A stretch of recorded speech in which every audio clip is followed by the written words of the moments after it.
I think the funding, the environment of funding, it's a difficult one to navigate through at the minute. But I think, you really need to know what funding or funder you really, are looking to attract.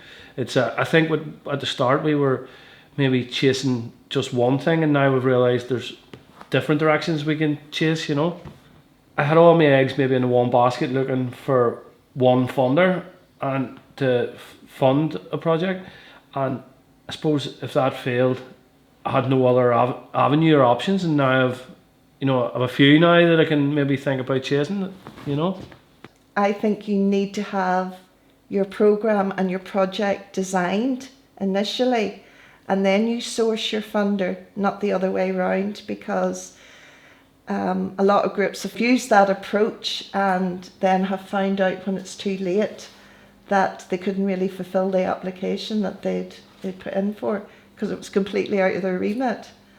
I suppose my outlook I've always has been, I would, to anybody, I always say, from any organisation, it's not about hands out, it's more about hands up. So providing the opportunity, the safe space for people to give them the skills so that they can grow themselves personally, that they're in a strong place where they can deliver as themselves.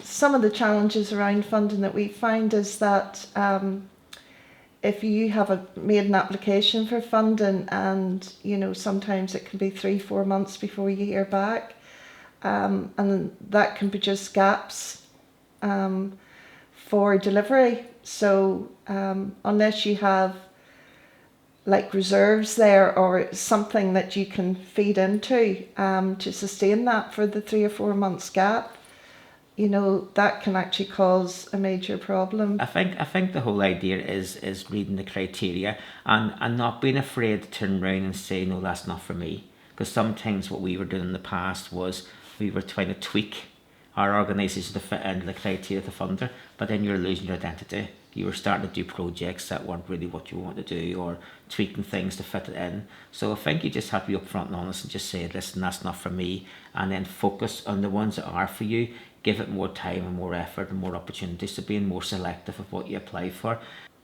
For us, one word of advice we would give would be around, it's just building those relationships. We've been really, really lucky in our organisation to have some amazing relationships that have spanned, a decade, where, they've been a really, really fantastic funder who have come to us and said, tell us what you need, and you don't often get opportunities like that. And that opportunity has only been for us because of that long-standing relationship that has been cultivated over the period of, a number of years. Grants is one way of making an income, but as I said, fundraising, looking at different avenues is another way as well. So I think sometimes you've got to think outside the box and maybe build up relationships. We've built up relationships with local businesses that have been doing procurements for the local authority, so they have to give 10% back into the local community. So talking to people like that there can help you, so you're not relying so much on grant funding. In terms of fundraising, I suppose it's been mind-blowing, some of the stories we've heard this morning and shared there, and I think it's given us the wee bit of that small bit of information that then, no, we could do that. So aim high. However, my aspect of things would be to small steps but big strides to achieve better. Sticking to plans, so actually having a plan. We're now actually forward thinking. This was an idea from Sam. One of our things would have been, we would be sitting here as a committee and saying, right, we want to do this here project, we want to start it tomorrow. There's no money. A grant application is going to take 4 or 5 months to hear back. So we've actually sat down as a committee, and we've actually an action plan for a year ahead, 2 years ahead, and 3 years ahead. So when opportunities do come up, we know what's coming up in the future, that we can put that in. So I suppose, it's just be ready to accept rejection and rejoice in any success that you get. But I suppose just keep trying. If you are getting rejected, seek feedback, ask for your scores, make sure then the next time you apply that you actually go back and read the feedback from the time before and make the changes, and then try and improve every time.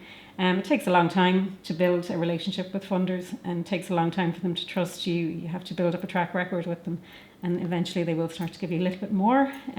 But it's just keep plugging away at it, I suppose, and then do what you say you're going to do. And actually deliver, and over deliver if you can as well, I guess.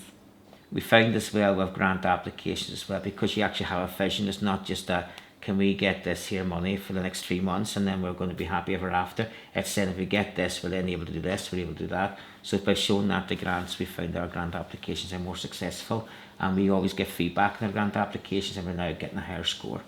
Yeah, we definitely have built a template for applications, you know, which something we knew nothing about before we got involved in Network25. And we're building at the minute for a big application, and everything that we've learned is going to go into that and hopefully make it a success.